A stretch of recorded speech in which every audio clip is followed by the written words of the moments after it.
Now, another unique thing about sharing is what you pour out creates capacity for more.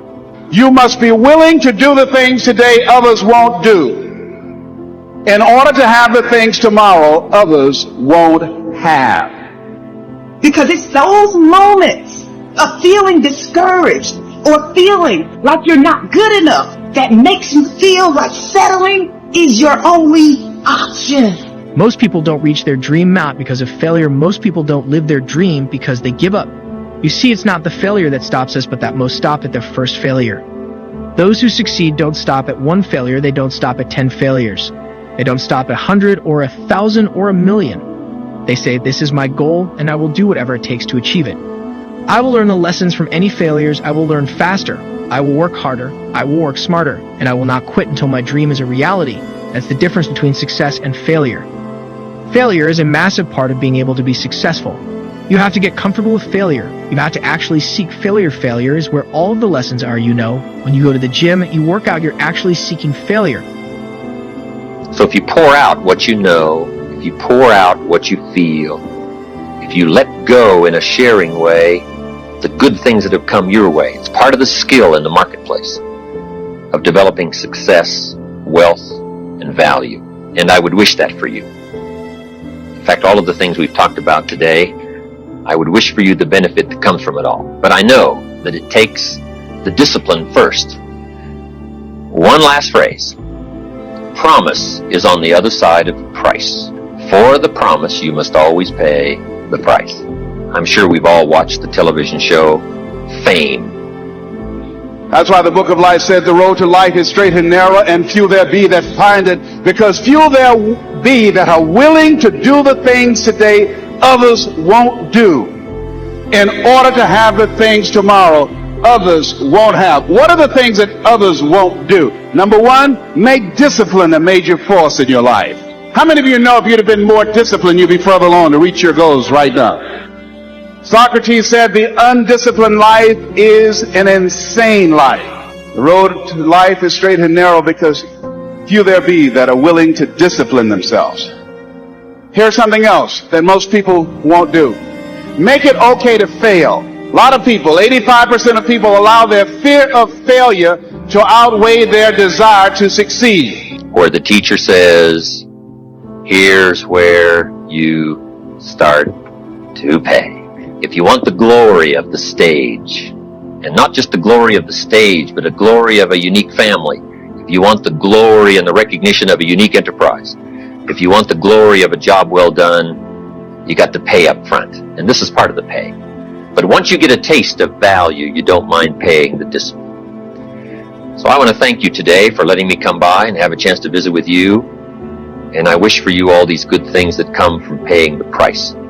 The next time we get together, I'm sure we'll be able to trade some stories about the value we've gotten from sharing with each other today. Thank you for inviting me. See you next time. Develop the ability to share. Pass along to someone else. If you picked up a good idea today, pass it along. Don't let it stay. Pass it along. Repeat after me, please. Anything that's worth doing is worth doing badly. Yeah, see, anything is worth doing right, as we have been taught, if you know how to do it. But if you don't know how to do it, it's worth doing badly until you get it right. I bet you, and I wasn't there, I bet you that when Bishop T.D. Jakes first stood up to preach, when he gave his trial sermon, he did not have the command, he did not have the mastery, he did not have the confidence, he did not have the depth, he did not have the capacity to translate and milk scripture like he did last night when he first started out. Now write this down. You don't have to be great to get started, but you have to get started to be great. You want to take your muscles to the point where you get to failure because that's where the adaptation is, that's where growth is. Successful people fail a lot, they fail a whole lot more than they succeed. They extract the lessons from the failure and they use the energy and they use the wisdom to come around to the next phase of success. Gotta take a shot, you have to live at the edge of your capabilities, you gotta live where you're almost certain you're gonna fail. The reason for practice. Practice is controlled failure, you're getting to your limit, getting to your limit, getting to your limit. You can't lift that, you can't do that until you get to the point that all of a sudden your body makes the adjustment. And then you can do it. Failure actually helps you to recognize the areas where you need to evolve. So fail early, fail often, fail forward. Failure makes winners stronger, failure makes winners hungrier. But it makes most give up, it makes most feel worthless. Talk to your grandfather. Grab an older person. Just hear them talk. And the only thing that pains them is not failure. It's not disappointment. It's regret. And when I talk about never settling, I'm not talking about your food. I'm not talking about your hotel. I'm not talking about anything tangible. I'm talking about your life. I'm talking about your dreams. Don't give up, man. I want you committed to the goal, because sometimes the strategy didn't work. That doesn't mean the goal is not attainable. Don't ever fear starting over. You need to change your strategy, not give up on the goal. The goal is still the goal. Let's redirect, let's refocus, let's regroup, let's retool, let's try another way, but don't give up on the goal. Are you hearing what I'm telling you? I didn't wait for the world to say I was one. I told myself I was one. And once I told myself I was one, everything around me started to support what I was saying. So victory, all right? Hope. You have to believe it when you cannot see it. You have to speak it when it's not serious. You have to speak it and say it's so that it can become a reality. What's it worth to you? Because if you can speak it, if you can say it, you're going to eventually get to it. Are you hearing what I'm saying? If you can speak it, if you can say it, you're going to eventually get to it. All right, listen to me very closely. My last one. You got to get this one in your spirit. You have to take residence with it. All right, you got to take residence. You can't be playing with it.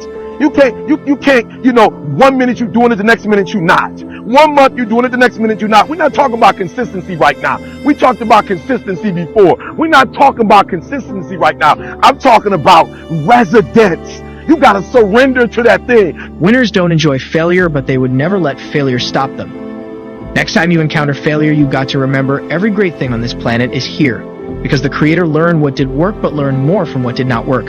When we are kids, we don't stop at failure. When we first learn to ride a bike, it's failure after failure. We get knocked down time after time, but we get up and push forward. And so we'll achieve our goal of riding the bike. But then we get old and most of us get weak. We are too soft to get back on the bike. We come up with excuses. It must not be for me. No, you just soft, no, you just lazy. Tell yourself the truth, get back on the bike, learn why you failed, and make sure you don't fall again, make sure you are stronger for having the lesson. It's always a little bit frustrating to me when people have a negative relationship with failure. Fail early, fail often, fail forward.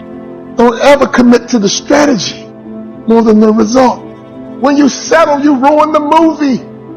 Yeah, you heard me. Your life is a movie and you are the author. Your life is a movie and you are the director. Life is a movie and you need to edit some scenes out.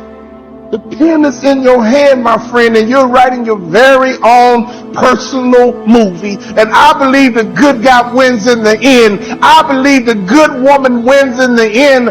I believe that you will win in the end as long as you don't settle. When you settle, you ruin the finale. When you settle, you ruin the final scene. We are all tuned into your movie. So I'm going to give you an example, right? I'm in stats class, and I'm trying to become a statistician. I'm trying to take my game to a whole other level, right? So I'm in stats class the other day. This is my final class, and my man is talking. I'm trying to work the problem out, right? And we talking about the mean, right? The standard deviation, right? He's giving us the formula. You add this to this, once you add this to this, you divide this by 2. He's breaking the whole thing down, and then he does it in the adverse, and I'm lost. Right? But then he finally breaks it down so I can understand. And I go after class saying, look, you gotta start all over again. You gotta hear what I'm saying. I want to be possessed by it. I wanted to take residence. I gotta surrender to it. I gotta put my whole stuff in. I don't just want the answers. Because if I just get the answers, I gotta keep coming to you to get the answers. I want to see the big picture. I want to understand it. I want stats to come out of my mouth. I want to possess it. I want stats to be who I am. I want to be in the next 2 or 3 years a statistician. You're here right now at this moment because tomorrow you want to be somebody greater than the person you are today. You see yourself succeeding, you have a vision, you have a dream, congratulations, you're already 10 steps ahead of 95% of the world. Imagine if Michael Jordan was scared of missing, he would have never taken a shot. Imagine if Steve Jobs was afraid of people not liking his product, there would be no iPhone. So ask yourself this, do you want to be a person who fears failure, or do you want to be a person who loves success? Which one? You have to pick today, and I'll tell you one thing. One is a failure and one is a success, and if you love success, there is nothing that can stop you. All those negative things people say will mean nothing. They're going to talk about how only 1% make it to the top. Big deal. Want to know something else? Only 1% stick with that fitness program long enough to see results.